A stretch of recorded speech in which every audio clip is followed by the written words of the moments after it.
করুক ওই করুক, আমি মুখেই কর্ম।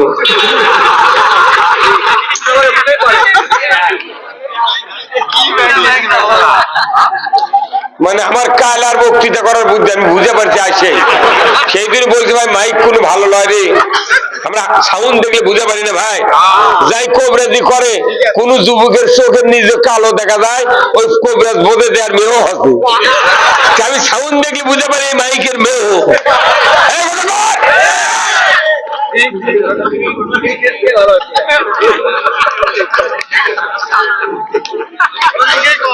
আচ্ছা, খাজলালের কারা কারা হাত তোলেন তো? এই খাজলালের কারা কারা?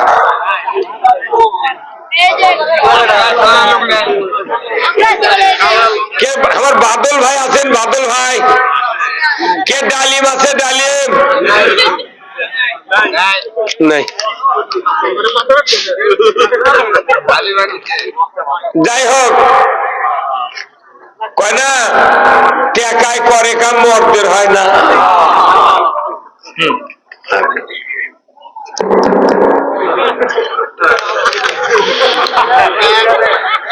আমি বলতেছিলাম যে রসুলের নেতৃত্ব কারা কারা মেনে নিতে চান, এটা আল্লাহকে আগে দেখার লাগবে।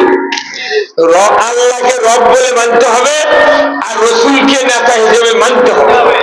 তাহলে আপনার মতের সাথে আল্লাহর মত রসুলের মত মিলে যাবে, তখন আল্লাহ কবে তোরা জান্নাতে যা। আর যদি আল্লাহকে রব বলে না মানি, রসুলের নেতৃত্ব যদি না মানি, ওর দাড়ি যদি 12 হাত হয়, যুব্ব যদি 22 হাত হয়, পাগড়ি 17 হাত, ওর কপাল যদি ক্ষয় দেয়, আল্লাহর জান্নাতের চোখে পড়বে না। মেন কাজ হলো আল্লাহর আনুগত্য আর রসুলের নেতৃত্ব। কি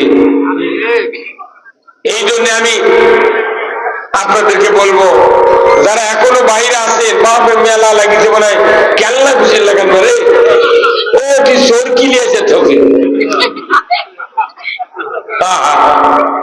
কি একটা সংস্কৃতি হয়ে গেছে। যাই হোক, আজকের এই কোরআনের মাহফিলের সম্মানিত সভাপতি জনাব আলহাজ মোহাম্মদ মোকাব্বর হোসেন রাজু ভাই, প্রিন্সিপাল মালতীনগর মহিলা কলেজ বগুড়া, আল্লাহ ভাইজানকে দ্বীনের জন্য কবুল করুক বলুন আমিন। সহ সভাপতি জনাব আলহাজ মোহাম্মদ মোনাইম খান, বাহ পাকিস্তান মোনাইম খান আসলে কেন, মোনাইম খান মুকুল ভাই, ভাইস প্রিন্সিপাল পাইকর আলিয়া মাদ্রাসা, আল্লাহ ভাইজানকে দ্বীনের জন্য কবুল করুক বলুন আমিন। প্রধান অতিথি জনাব আলহাজ মোহাম্মদ জয়নাল আবেদিন খান, অবসরপ্রাপ্ত প্রধান শিক্ষক, কাহালু মডেল সরকারি প্রাথমিক বিদ্যালয়, ভাইজানকে দ্বীনের জন্য কবুল করুক বলুন আমিন। জনাব মোহাম্মদ আইনুল হক, বরেণ্য অতিথি, অধ্যক্ষ, তন্নিরহাট ডিগ্রি মহাবিদ্যালয়, গাবতলী বগুড়া। বিশেষ অতিথি জনাব অ্যাডভোকেট মোহাম্মদ শাহাদ আমাল, অ্যাডভোকেট দশকোট বগুড়া। জনাব মোহাম্মদ কাজী মোহাম্মদ হোসেন, প্রথম শ্রেণীর ঠিকাদার। জনাব doctor Mohammad Mashhurul Alam Zaki, MBBS BCS স্বাস্থ্য medical officer, coordinator, civil surgeon office Bogura. জনাব Mohammad Abdur Rahman Ranju, senior principal officer ও মনোয়ার ও ম্যানেজার প্রোডাকশন, ইসলামী ব্যাংক, দুপচাচিয়া বগুড়া। আজকের মাহফিলের সম্মানিত মেহমান বৃন্দ, কারি মাওলানা মোহাম্মদ আবু হানিফ বগুড়া, হাফেজ মাওলানা মোহাম্মদ আব্দুল মুমিন, আল্লাহ দুই ভাইকে দ্বীনের জন্য কবুল করে বলুন আমিন। আমন্ত্রিত অতিথি অনেকগুলি, আল্লাহ সকল সদস্যগুলিকে ইসলাম বিজয়ের পক্ষে কাজ করার তৌফিক দান করে বলুন আমিন। সার্বিক সহযোগিতায় জনাব মোহাম্মদ খয়বর আলী খান, জনাব আবু সুফিয়ান সহ মঞ্চে বসা সুধীবৃন্দ, সামনে বসা মুরব্বীর কেরাম, হাজির মসজিদের ইমাম, মুয়াজ্জিন, মুক্তাদি সহ বিভিন্ন রাজনৈতিক দলের নেতৃবৃন্দ, যুবক ভাইরা, প্রাইমারি মাদ্রাসা, হাই স্কুল, কলেজ, বিশ্ববিদ্যালয়, শিক্ষক মহোদয় এবং ছাত্র ভাইরা, কচি কাচারা, পর্দার অন্তরালে হাজারো মা বোনেরা এবং আজকের এই মাহফিলের প্রচার মিডিয়ার সম্মানিত মাইকালা ভাইয়েরা এবং ভিডিও ম্যান ভাইয়েরা, সবার প্রতি আমার সালাম। আসসালামু আলাইকুম ওয়া রাহমাতুল্লাহি ওয়া বারাকাতুহু। কেমন আছেন আপনারা? বাবা ওদের দিশুন ওইটা আগে দে, এটা আগে আমার দিক করে দে, ওটা বিচ্ছরে কানত করুক, তাছাড়া কথা পাওয়া যাবে না। মানে এই দিক তো এই দিক আমার দিক করে দে, আস্তে আস্তে যা করার নাই ট্রাই করো। তখন ভালো আছে উঠে করে দিই। আপনি কেমন আছেন? আছি ভাই, আলহামদুলিল্লাহ। খুব আনন্দের সহিত আপনারা বসে আছেন, ধন্যবাদ। আমি আপনাদেরকে একটি কথা বলবো যে আমার দেশের এই মেম্বার থেকে শুরু করে প্রধানমন্ত্রী পর্যন্ত যারা জনগণের ভোটে নির্বাচিত হয়, এই নেতারা যদি রাসূলের সফল রাষ্ট্রনায়কের আদর্শ মেনে নিতে পারতেন, আমার দেশে চুরি হতো না, জানা হতো না, ঘুষ চলতো না, সুদ চলতো না, কথা ঠিক কিনা?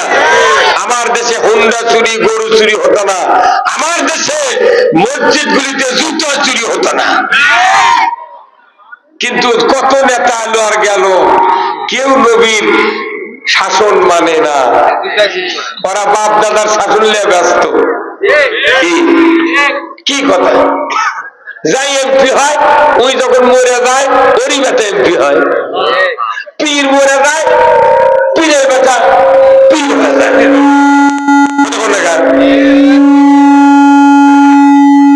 তাহলে এইরকম কি মুসলমান?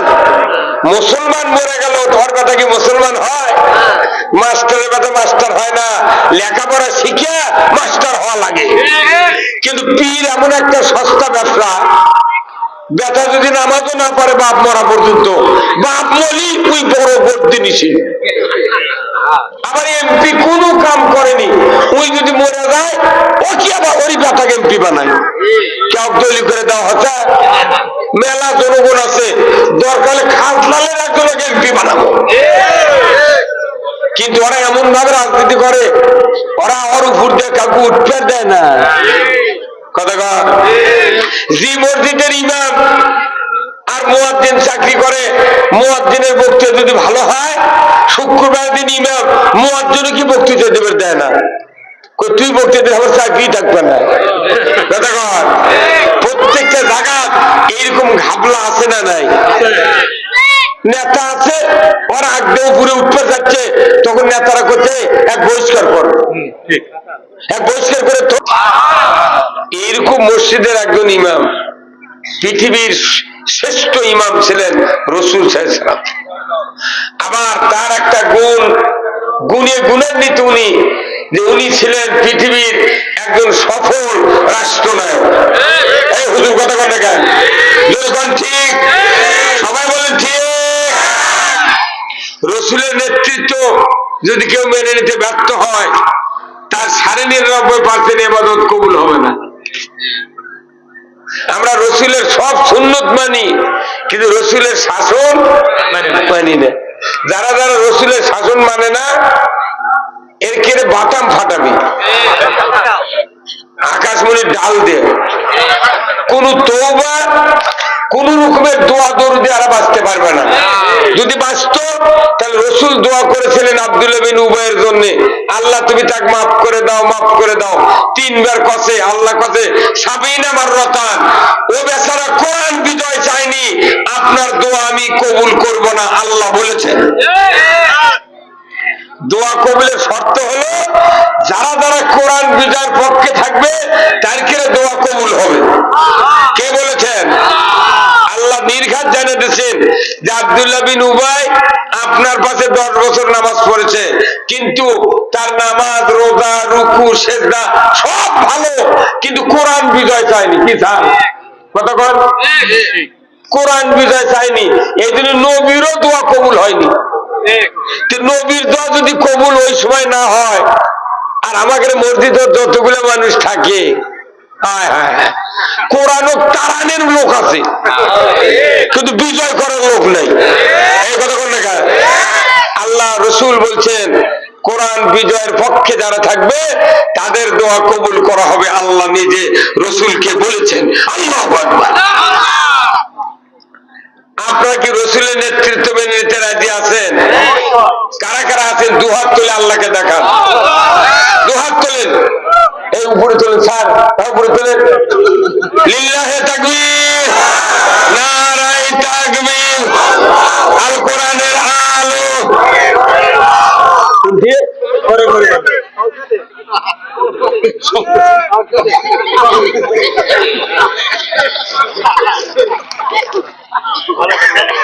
কোরআন ঘর দেলে দেলে বুড়া বাপ মরে গেছে, ওর বাপ মরিছে, ওর দাদা মরিছে, ওই লাঠি করে মারে ছুঁয়ে দেবার যাচ্ছে। এই কোরআন ঘরের কিতাব নয়, কোরআন হলো সংসদের কিতাব।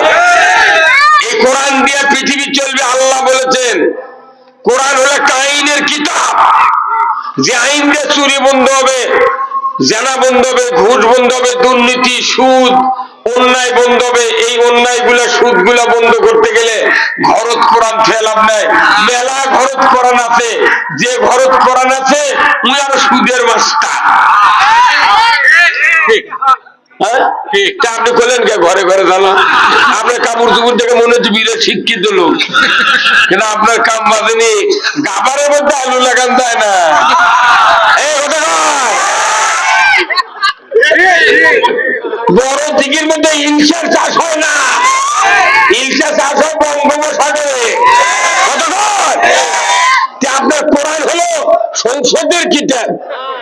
তুমি ইলশার মাছ জায়গা তোমার বাড়ির পুকুরে চাষ হয় না, কোরআন ঘরত তুলে শান্তি পাওয়া যায় না। ওই ঢাকাত লিয়া জালিবি কোরআন। কোন বিবেকে বলি আল কোরআনের আলো ঘরে ঘরে জ্বালো। বাংলাদেশের প্রত্যেকটা ঘর মাদ্রাসা নবীর ঘর, মসজিদ আল্লাহর ঘর, পীরের খানকা পীরের ঘর। আপনার বাড়ি ঘর আছে, আগে আপনার ঘর মাদ্রাসা নবীর ঘর। কোটি কোটি কোরআন আছে, কিন্তু দেশের শান্তি। তাহলে এই ঘরত কোরআন থেকে লাভ কি? কোরআনে একটা কোরআন যদি খালি সংসদে নিয়ে যাওয়া হয়, সারা বাংলাদেশ পানি।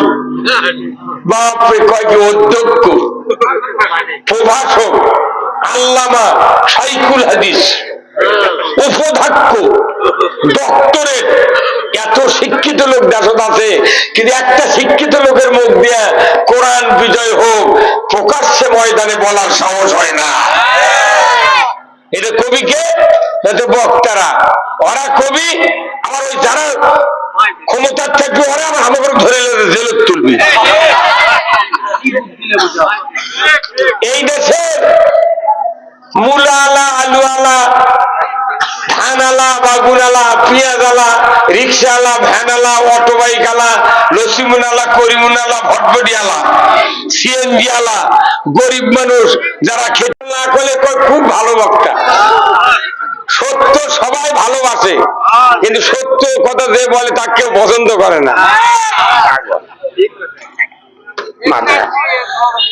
এই দেশের মাদ্রাসার যেগুলো প্রিন্সিপাল, কলেজের প্রিন্সিপাল, প্রভাষক, মাদ্রাসার শিক্ষক, এই যারা ইসলাম থাক আর না থাক ওর কোনো আসে যায় না। মরবি জামাতের লোকেরা জেল খাটবি, আর ওরা খালি বেতন খাবি। সেই ধান্দা সে আসে দেন। একটা করে প্রাইমারি মাস্টার বেতন দেবো 10,000, 5টা করে শিক্ষক তুমি এক স্কুল। গরিব মানুষ ভ্যান ছেলে দিন দিচ্ছে না, ওরা খালি এরা হাই স্কুলের চাকরি করে, তাই না বউরা ভাষা ভাড়ালে আসে, সেলফোন মানুষ করছি। এত বড় মানুষ হলে তো গাঁদা খাচ্ছে কে তোর বেটা?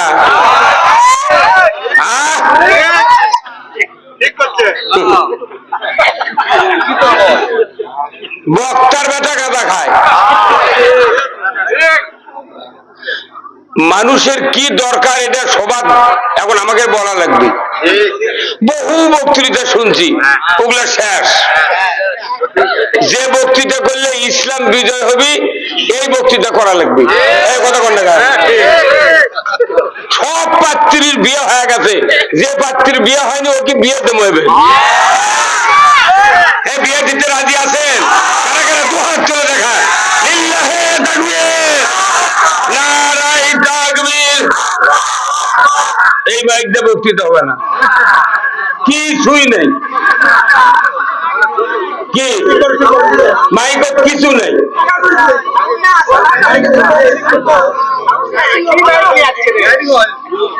ভলিউম দিতে হু হু করছে, এগুলো মাইক দিয়ে শোভা হবে না। খোলজা আমাকে একদিন বক্তৃতা দিলে হবে না। না